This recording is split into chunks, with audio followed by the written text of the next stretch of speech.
Jeffrey Epstein's legacy to live on in Ukraine, a Nazi is celebrated in Canada, and the GOP debate field narrows. This is the Propaganda Report's Drive Time News Blast. I am Brad Binkley.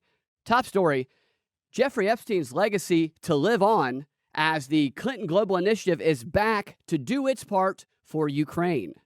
I say Jeffrey Epstein's legacy because Jeffrey Epstein was part of the original group that conceived of the Clinton Global Initiative. This, according to court documents from 2007. I think it's always important to remember when the Clinton Global Initiative is in the news that in 2007, Epstein's lawyers got him that sweetheart deal everyone talks about by writing a plea negotiation letter explaining to the court how great of a guy Epstein was, bragging about his work with the Trilateral Commission, the Rockefeller Foundation, his friendship with Bill Clinton, and of course how he was part of the original group that conceived of the Clinton Global Initiative. You can see here on screen the document, part of the court document in a Fox News article from 2017 or 16, I believe, 2016, and it says, Mr. Epstein was part of the original group that conceived of the Clinton Global Initiative, which is described as a project bringing together a community of global leaders to devise and implement innovative solutions to some of the world's most pressing challenges.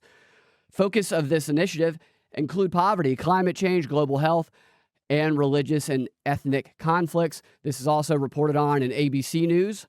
In February of 2016, it briefly lists, and Epstein, when he first faced prosecution a few years later, one of his lawyers, Gerald B. Lefcourt, I'm sure I said that wrong, wrote to prosecutors to tout Epstein's pedigree as part of the original group that conceived of the Clinton Global Initiative in a letter attached in a court filing. So I actually showed this court document in a video on YouTube in 2015 because I talked to the lawyer of some of the victims who pointed me towards the document, and all the links are dead now, and you weren't allowed to talk about it back then, but mainstream finally did start talking about it back in 2016. In fact, I did a search, controlled search for Clinton Global Initiative, Jeffrey Epstein, and plea negotiation letter, and the only two results that show up when you put quotes around those three separate phrases are the podcast that I did, episode 10 of the Propaganda Report.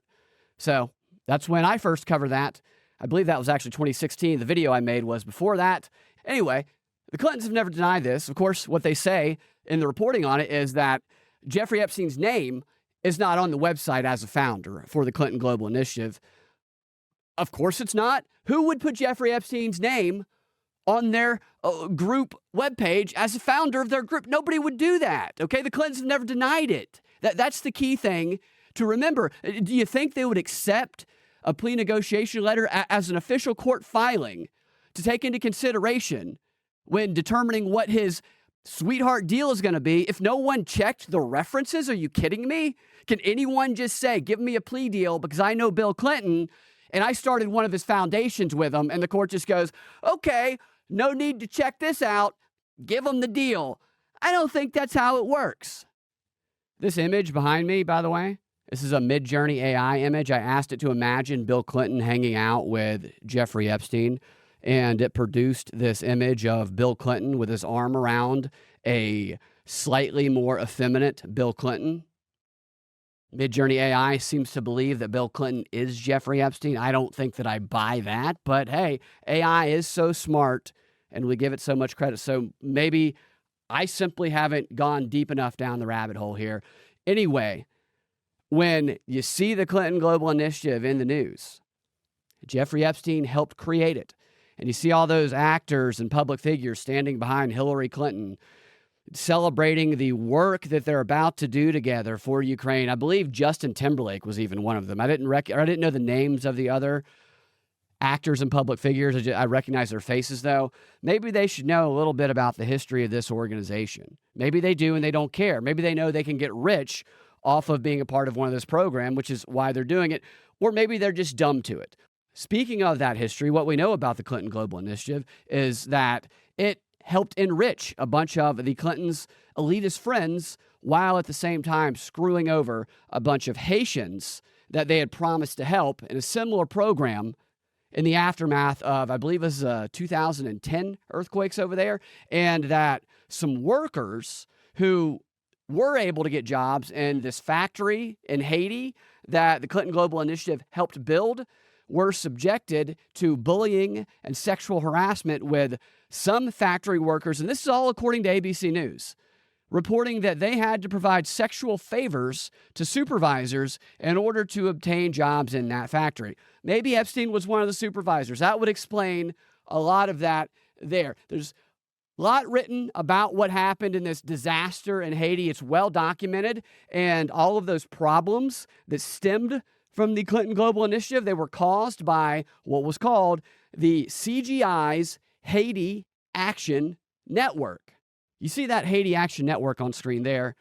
Well, look out, Ukraine.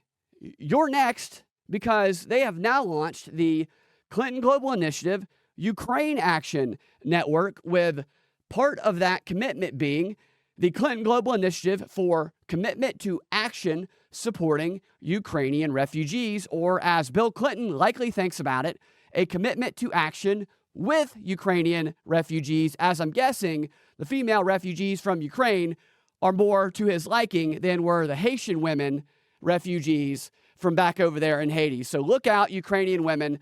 Along with procuring beautiful refugees for the Clintons and their donors, allegedly, the Ukraine Action Network is committed to sustaining deliberate international focus on Ukraine, as though there's already not enough deliberate international focus by all of the media and everyone in politics on Ukraine. We need a little bit more. Thank you.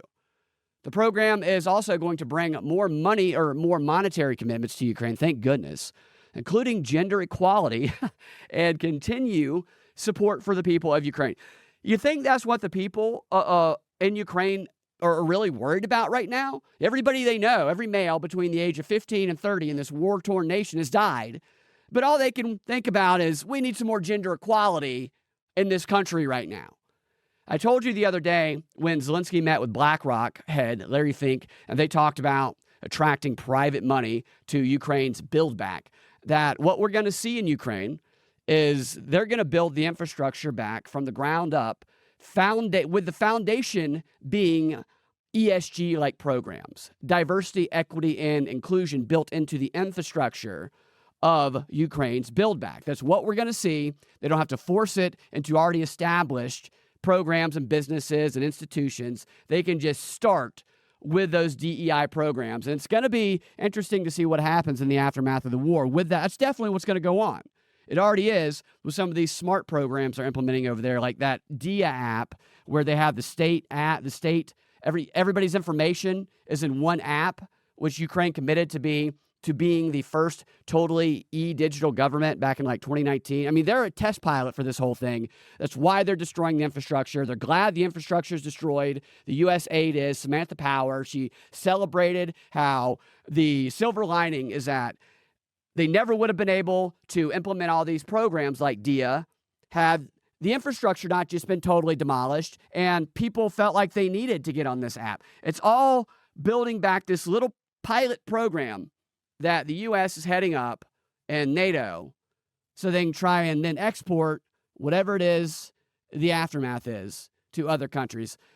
Going to be a bit of a conflict with those neo-Nazis who've been fighting the war for them, who are then going to be living in a country implementing DEI from the ground up. We'll see what happens there. Long story short, the takeaway, for me anyway, is that this is Jeffrey Epstein's legacy playing out. It will be felt in Ukraine. It won't want to be felt, but it's gonna damn sure be felt if they want to get jobs in those factories. I'm guessing. I'm just guessing, okay? Speaking of Nazis, and you can't make this stuff up, here's a headline from Politico. Nazi-linked veteran received ovation during Zelensky's Canada visit. That's an interesting way to put it, Politico. A Nazi-linked veteran? How about just a Nazi, okay?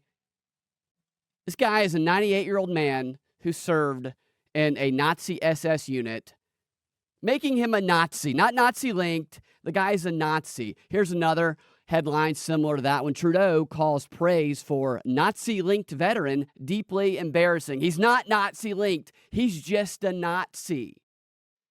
But yeah, of course, anybody who is on the right wing or questions war, they're the Nazi, not the actual literal Nazi. Here's a headline that's a little bit more in line from The Independent. Canadian Parliament accidentally honors Nazi with Zelensky and Trudeau applauding. Speaker Anthony Rota has apologized for calling Nazi SS soldier a Ukrainian hero. They call it an accident. Maybe some people, for them, it was an accident. I don't know that I buy it was for all of them. Here is the story. Canadians' House of Commons gave a rousing standing ovation to a Ukrainian veteran who fought in the Second World War, unaware he had served in a Nazi SS unit. As I said, I don't believe they were all unaware. Some of them probably were. Yaroslav Hunka, he's a Nazi Hunka, stood and appeared to salute. He stood and appeared to salute from the public gallery when he was recognized by House Speaker Anthony Rota, who introduced Hunka as a Canadian-Ukrainian war hero from his political district. He said, "We have here in the chamber today a Ukrainian-Canadian veteran from the Second World War who fought for the Ukrainian independence against the Russians and continues to support the troops today, even at his age of 98.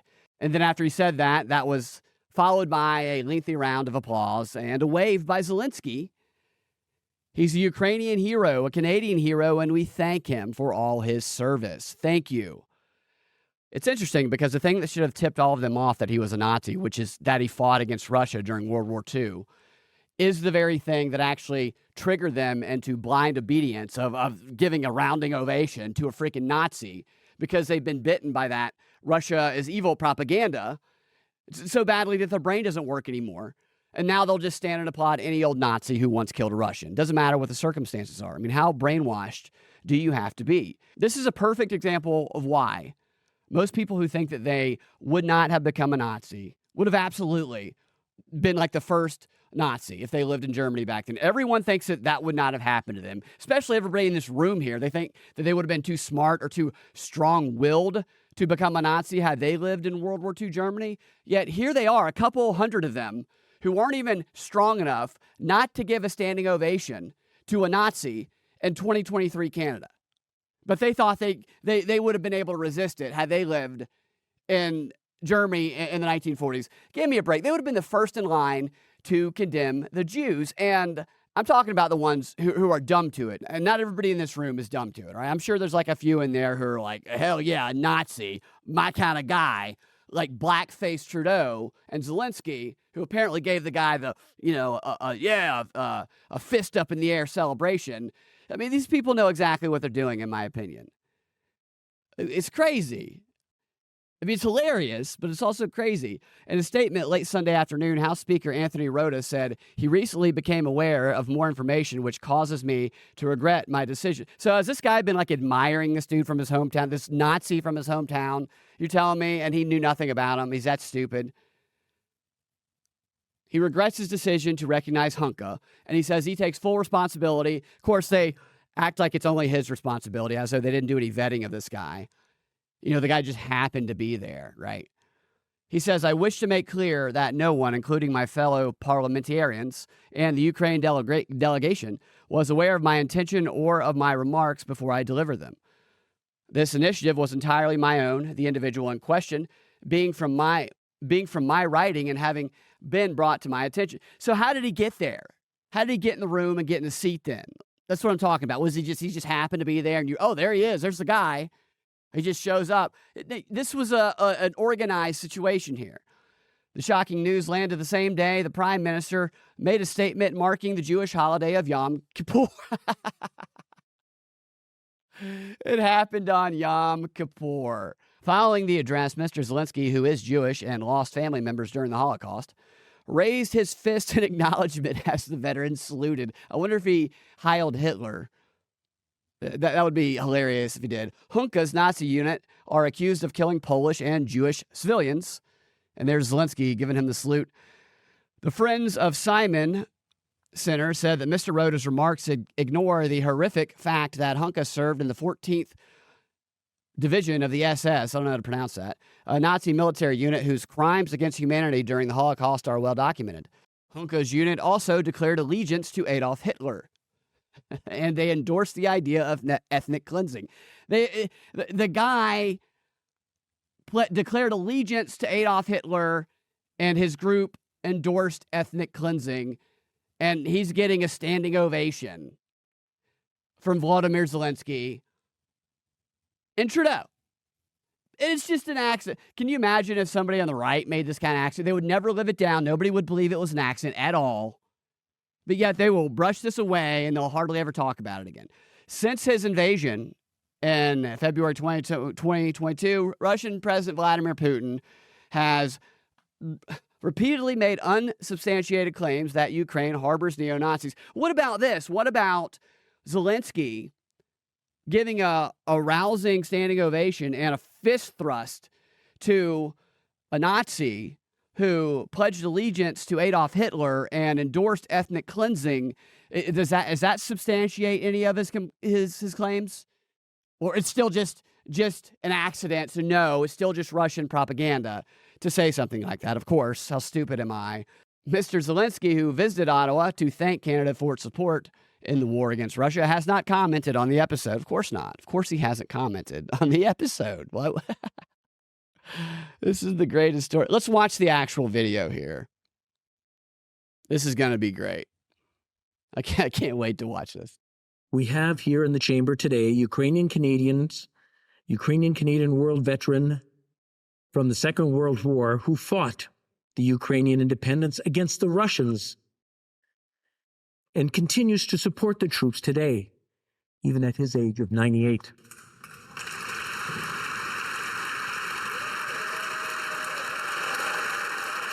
Look at that. Everybody, they're waving at him. Everybody in that room is standing right now. There he is. So did you see, he just wiped his brow like to say, you know what? I bet up until that moment, this guy thought they were going to bring him down to Parliament and they were going to try him and convict him to death. Because that's what they usually do with these guys. Don't they usually bring them in and they still punish them for war crimes? That looks like a guy who up until that moment thought that that's what was going on. Look at this. He's like, holy smokes, I thought I was going to die today.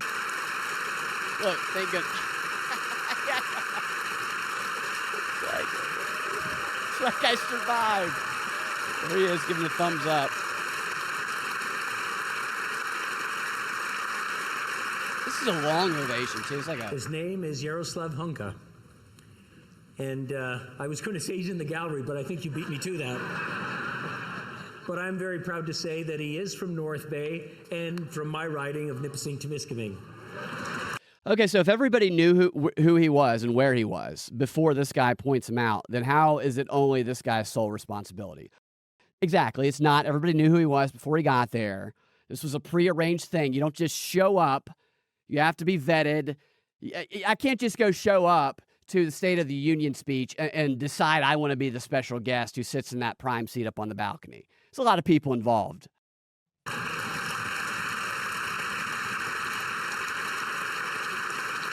He's a Ukrainian hero, a Canadian hero, and we thank him for all his service. Thank you.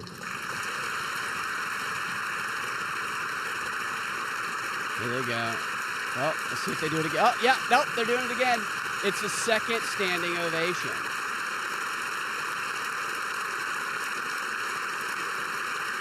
I mean, the guy fought. He's old. Fought for the Nazis.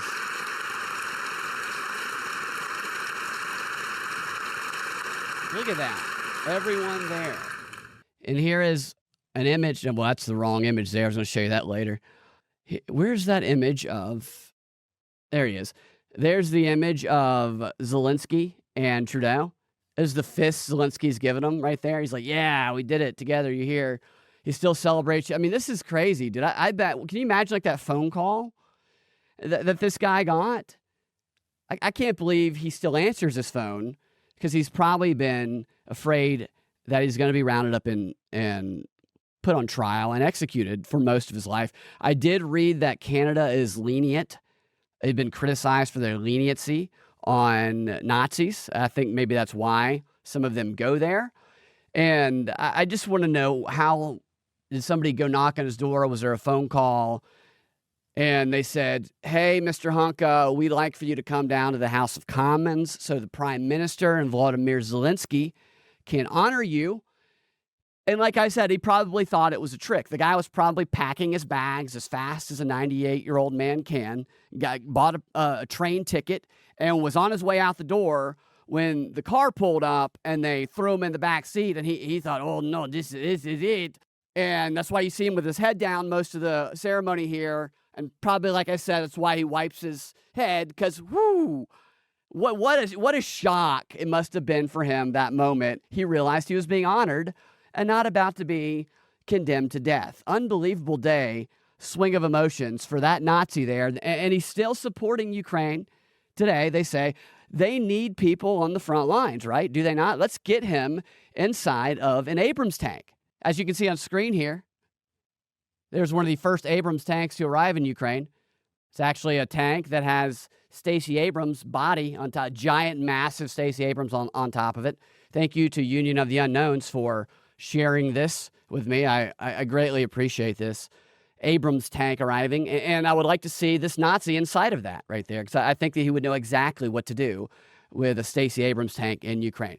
Okay, so we literally give weapons to Nazis. And if you say that, you're accused of being a Nazi. So does this change that? No, absolutely not. Even bringing this story up, you're probably accused of being a Nazi by bringing up the fact that Zelensky celebrated a literal Nazi. So that's the way the media works today. This is one of the most hilarious. What top story of the year right there? I give this top 10 story, maybe top 5 story of the year.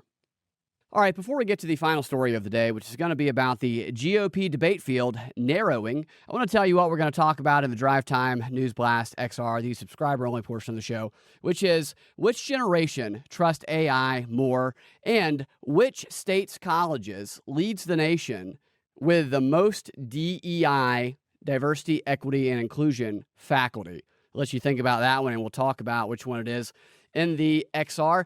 The DNB XR is the subscriber-only portion of the show. If you want to get access to that, you can go to patreon.com/propaganda report. That is how I support the show, is how I support myself. What you will get along with the Drive Time News Blast XR, the subscriber-only content, is you will get this show, the DNB ad-free. I take out all of the ads for subscribers, and I put it together with the subscriber-only content, and it goes into your own private RSS feed that you can take from Patreon and put into any podcast player app that you listen to. And when I upload the Patreon content, you will get the entire show, DNB XR, no ads, right into your podcast player. That's patreon.com/propaganda report. Subscribe there today. Other ways you can help out the show is you can go to wherever you listen, to iTunes or wherever, and leave a 5-star review and a comment that warms my heart. It truly does help me stay motivated. You can also make individual donations at paypal.me/Brad Binkley. You can find me on YouTube at youtube.com/Brad Binkley, rumble.com/The Prop Report, on Twitter at Freedom Act Radio, and my website is propagandafight.com. All right, on to the final story of the day. Let's see here. Let's get this up on screen. The RNC announces 7 candidates have met the criteria for the second Republican debate. That's right. We have 7 qualified now for the Wednesday night debate. Making the cut this time are Ron DeSantis, Vivek, Nikki Haley, Mike Pence, Tim, I promise I have a girlfriend, Scott, Chris, nobody likes me, Christie, and Doug, nobody's heard of me, Burgum.